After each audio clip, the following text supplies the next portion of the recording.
Hello everyone, I'm Carla Dexter. Welcome to my senior year experience project. I'm going to begin by reading and answering 7 questions, and then I'll get into the rest of my project, anything that I might not have covered. My first question is, talk about the relationship between an artifact and the rest of the timeline. For my first artifact, I chose a children's book. Here I have The Very Hungry Caterpillar by Eric Carle. Growing up, books were a very large part of my childhood. As you can see here on my timeline, on the bottom, I have the institutions or places that were influential in my experience getting to this point. At the very beginning of the institution timeline, I have my elementary and middle school, the actual buildings. I was fortunate enough in my elementary and middle school experience to be surrounded by a plentiful resource of literature. Awesome books that were read aloud. I remember being read to daily by my teachers. Books were a fun thing. Books were explored in different ways. They were exciting, and I loved to be read to. I could also connect this book up here. This is my people timeline, the people who were influential in my experience. Way over here on the beginning of my timeline, I have my home, babysitter, grandparents, and more. And as you can see, I actually have pictures of houses here, because even though they are houses, to me, that's how I think about the people. I think about the place that I associate those people with. So my parents' home, my babysitter's home, my grandparents' home. And in all of those, every place that I remember being when I was young, education and books were exciting. They were always there. It was a fun thing to do. So this is definitely connected to that portion as well. Then up here I have in my philosophy timeline, in the very beginning again, I have a quote that reads, "Teachers often teach the way they were taught," which is, I completely believe it. I believe in that quote. I feel like I live it every day. This quote is connected to the people in my life, is connected to the institution, it's connected to the book. How important I think reading is, and to really teach kids to enjoy reading, to find that within themselves, to find a passion for reading. It can also be connected here further in my people, the people portion of my timeline. Over here I have my family, which includes my husband, my 4-year-old daughter, and my 2-year-old son. We have a love for books in our home, even this book, one that I remember reading growing up, and now my children, we have it in our library at home, and it's a popular one. We all enjoy this book. And again, further down here in the institution, I can connect this to the district that I will be working for. I just drew a picture here because I don't have one yet. But the district that I hope to be working for someday, books will be a huge part of my classroom, and hopefully the entire school district. Moving on to number 2, how have you noticed your philosophies, beliefs, and theories change over time? What can you tell me about the trend? So, I don't have too much listed about my philosophies.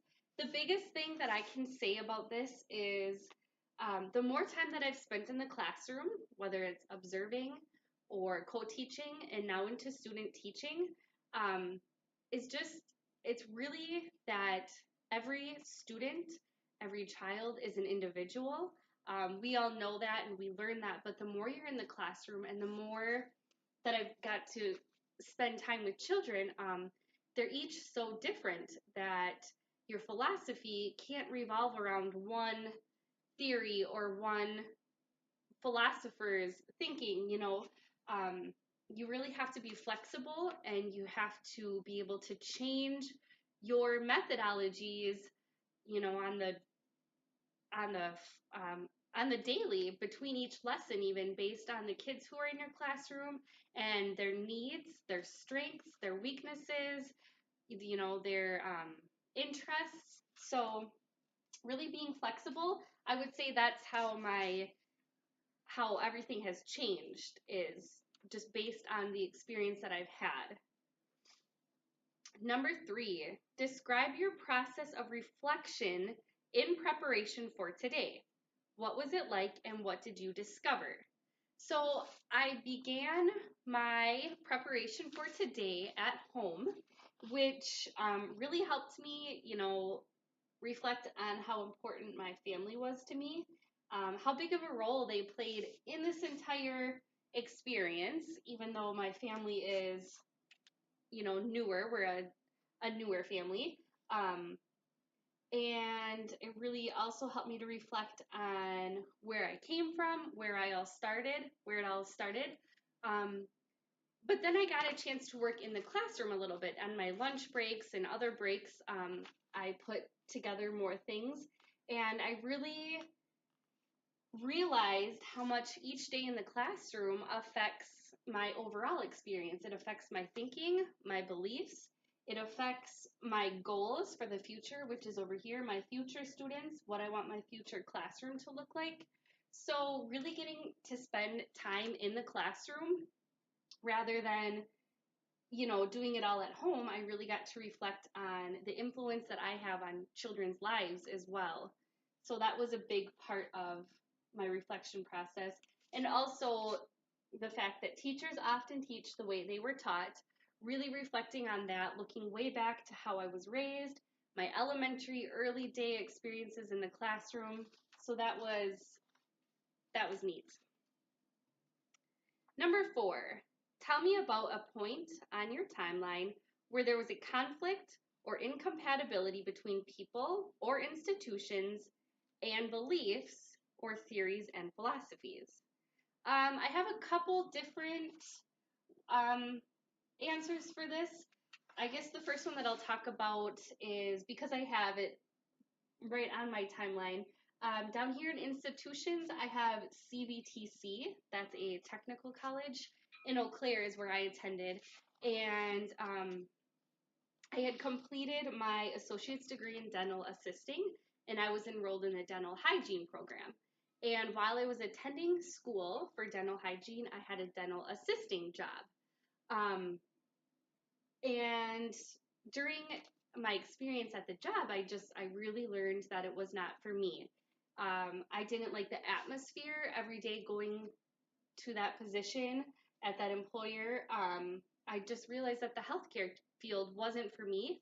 I was glad that I identified that, but that's a way that CVTC and my beliefs just there was definitely a conflict there. The other one would be, and it's not really on my timeline, but some observation hours that I got to spend, which would be through UW Superior. Just different things that I noticed that I would say were that was a conflict between how maybe the teacher taught her classroom versus kind of what I learned, or how I think I want my classroom to look. But that just gave me an extra time to reflect on what I saw and what she was doing that I liked versus what I would change. So I really took that as a learning experience and as a time to reflect upon what was happening.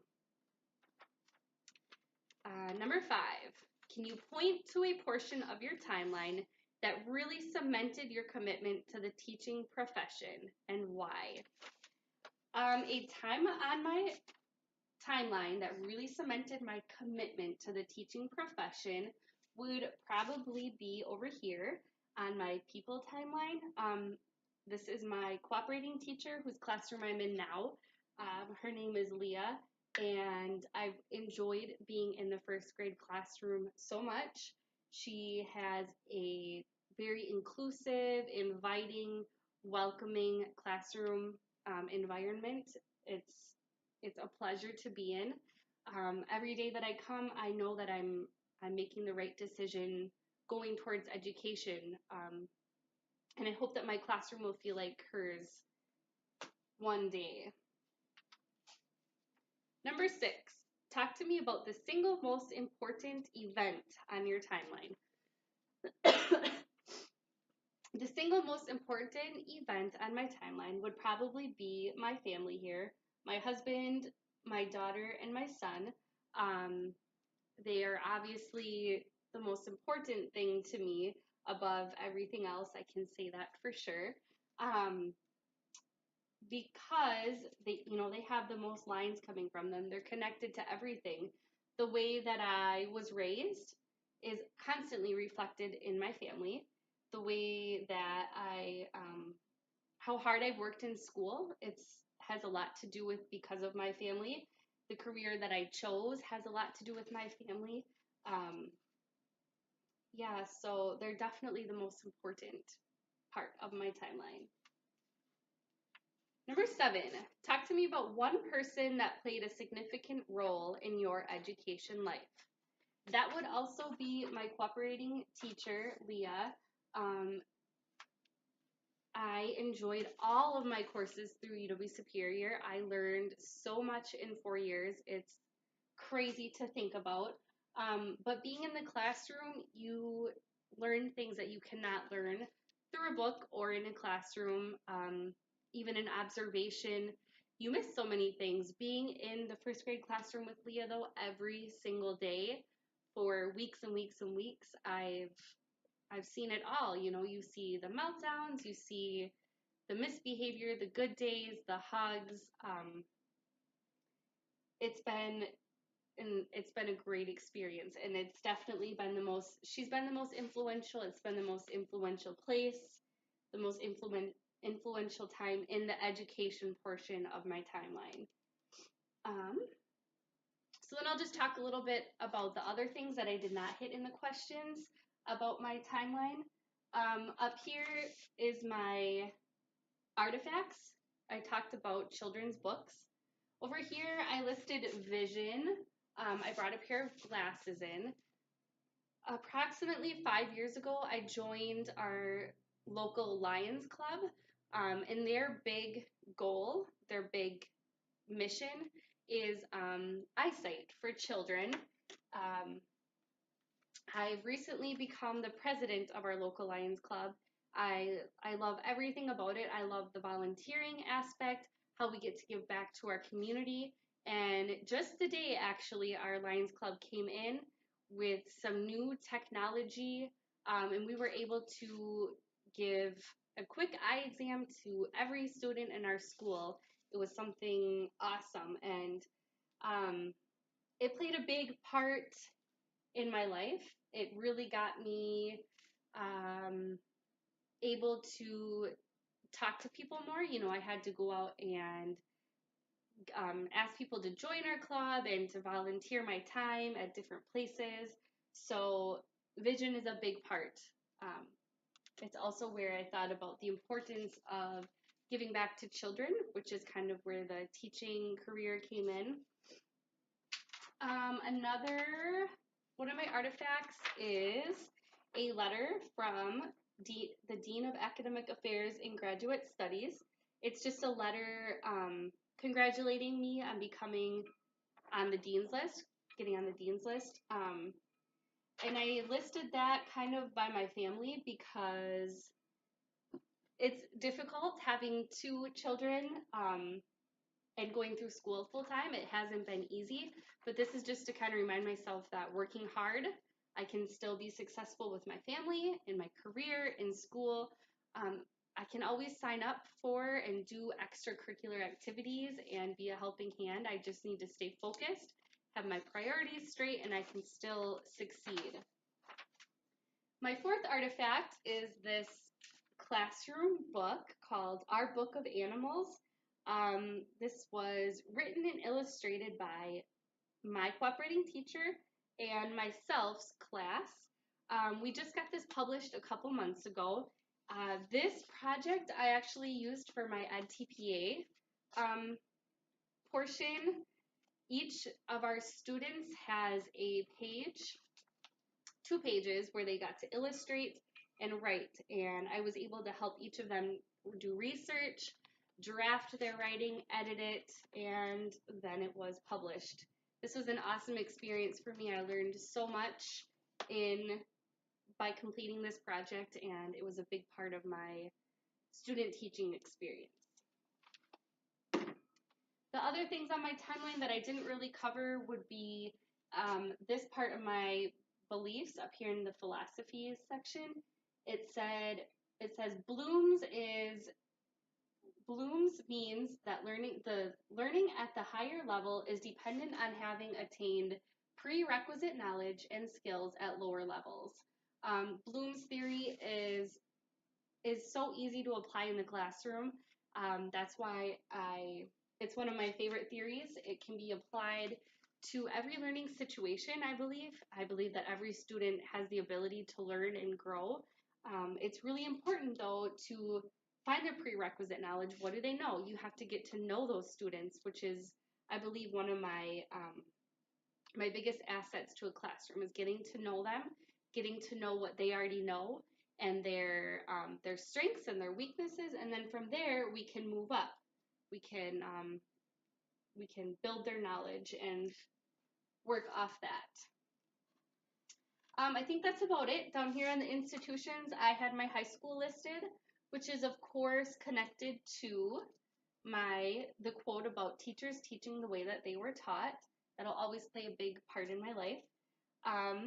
Then over here, I talked about the future school that I want to work for.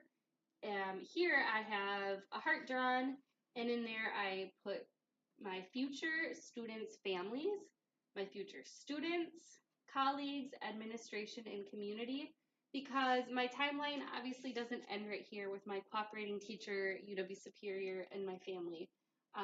My timeline is going to grow and expand. I will be learning new things forever. I'm a lifelong learner. I believe we all are. So my future students and their families and everybody I get to work with will be on my timeline as people. Here's the district. Of course, my beliefs will continue to grow and expand. And of course, there will be new artifacts as well. So that's all. Thank you all for listening.